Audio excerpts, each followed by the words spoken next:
네, 여러분 안녕하세요. 마음지킴이 마주대 김은영입니다.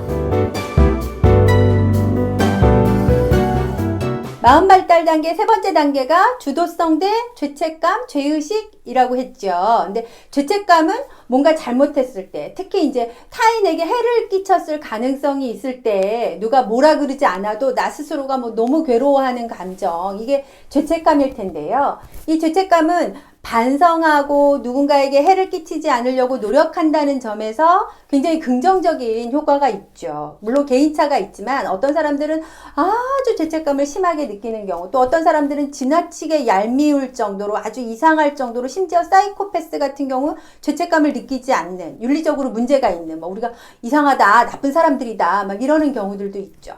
어쨌든 죄책감을 지나치게 느끼는 경우, 항상 나 때문에 뭔가 일이 잘못됐어, 그건 내 잘못이야, 뭐 이런다거나, 또 앞으로 일어날 일에 대해서도 나 때문에 피해를 보면 어떡하지? 그 사람들이 나 때문에 힘들어하면 어떡하지? 막 이렇게 미리 걱정하면서 누가 뭐라 그러지 않아도 이렇게 끊임없이 스스로 과하게 반성하고 죄책감에 사로잡힌 경우, 이게 과연 기독교적인가? 뭐 이런 거는 생각을 해봐야겠지만, 저는 이 심리적인 영역에서만 좀 말씀을 드려볼게요. 첫 번째는 지나치게 죄책감을 느끼는 사람들은요, 사람들을 실망시키는 것에 대한 두려움이 큰 경우입니다. 내가 어떤 행동을 함으로써 누군가 또는 그 상황에 대한 발목을 잡을까봐 너무 두려워서 비합리적으로 결정을 하거나 아니면 깊은 생각에 사로잡혀 있는 경우가 되는 거죠. 그리고 코헨이라는 사람은 그 동료와 함께 아주 재미있는 연구를 했어요.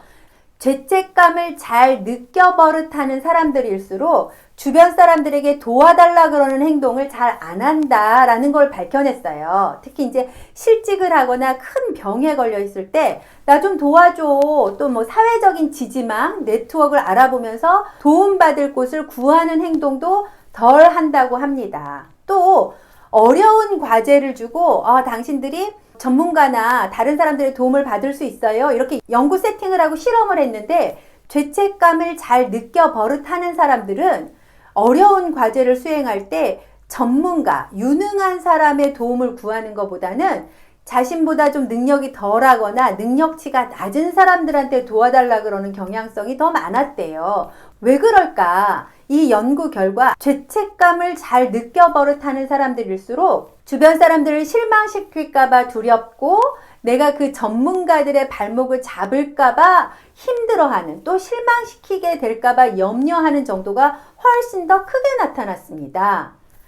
기독교인들은 하나님의 존재를 두려워하기 때문에 죄책감을 느끼는 건 너무 당연하고 바람직한 거일 수 있지만, 말씀드렸듯이 지나치게 이제 죄책감을 느끼는 거가 마치 굉장히 신앙적인 것처럼 포장되는 것은 위험할 것 같아요. 죄책감에 사로잡혀서 아무것도 못하는 분들이 가끔 있잖아요. 죄책감의 긍정적인 측면은 분명히 있어요. 그런데 지나쳐서 죄책감 자체가 내 삶의 발목을 붙잡고 끌어내리고 있으면 한번 생각해 보시면 좋을 것 같아요. 심리적으로는 죄책감의 사이드 이펙트가 있습니다. 첫 번째는 나는 도덕적으로 좀 우월한 사람이야 라는 게 무의식적 저변에 깔려 있을 수 있어요. 굉장히 위험하죠. 그래서 남들이 그거 별일 아니야 이래도, 아니야, 나는 내 스스로를 용서하지 못할 정도로 나는 굉장히 도덕적으로 우월한 사람이야 라는 게 있지 않을까, 이렇게 한번 좀 점검해 보시면 좋을 것 같아요. 물론 모든 경우에 해당되는 건 아니고요. 그 다음에 두 번째는 또 내가 스스로를 비난하는 이 죄책감에 사로잡혀 있으면, 내가 내 잘못이야, 나 때문이야, 그거 다 나 때문에 일어난 일이야, 내 책임이야, 이렇게 과하게 나를 죄책감으로 몰아넣는 경우에 다른 사람들은 나를 비난하기가 어려워요. 그래서 이 무의식적으로 사이드 이펙트로 다른 사람들이 날 비난하지 못하게 하는 수단으로 사용되는 경우도 있어요. 물론 죄책감을 느끼는 모든 분들이 그렇다는 건 절대 아니고, 그럴 수 있으니 한번 점검해보자, 이런 차원에서 말씀을 드려봅니다. 우리가 죄인이라는 의미는 나는 좀 민폐를 끼칠 수밖에 없는 인간이야, 나는 때때로 사람들을 실망시킬 수 있지 라는 정체성하고도 좀 관련될 수 있잖아요. 그래서 내가 다른 사람들에게 민폐 끼치는 것, 또 다른 사람들을 좀 실망시키는 거에 대해서 지나치게 힘들어 하시지 않으셨으면 좋겠고요. 그 다음에 사마리아 여인을 대하는 예수님의 태도를 보면서 우리가 도와달라는 걸 좀 배웠으면 좋겠어요. 사마리아 여인에게 다가가서 나한테 물을 좀 달라고 예수님이 도움을 청하잖아요. 그게 사마리아 여인에게 얼마나 놀라운 효과를 일으켰어요. 오, 저분이 나한테 도움을 구하다니. 그래서 내가 어떤 사람에게 좀 도와줘 라고 얘기할 때 그 도움을 요청받은 사람은 유능감을 느낄 수도 있고, 내가 쓸모있는 사람이네, 내가 도움이 되네, 이렇게 그 사람이 행복해진다는 연구 결과는 참 많거든요. 재밌는 건 주도성이 발달하지 않았을 때 반대쪽에 죄책감이 형성된다고 한 거. 즉, 좀 제가 과격하게 해석을 해보면 죄책감이 좀 줄어들려면 주도성을 발달시켜야 한다는 의미일 수도 있다는 거예요. 그래서 도와달라고 좀 해보면서 죄책감을 좀 줄이고 주도성을 증가시켜가는 이런 선순환을 좀 만들어 보시면 어떨까 싶어요. 물론 난 아무것도 못해. 할 수 있는 게 하나도 없어. 그러니까 처음부터 끝까지 다 도와봐라. 이건 아니죠.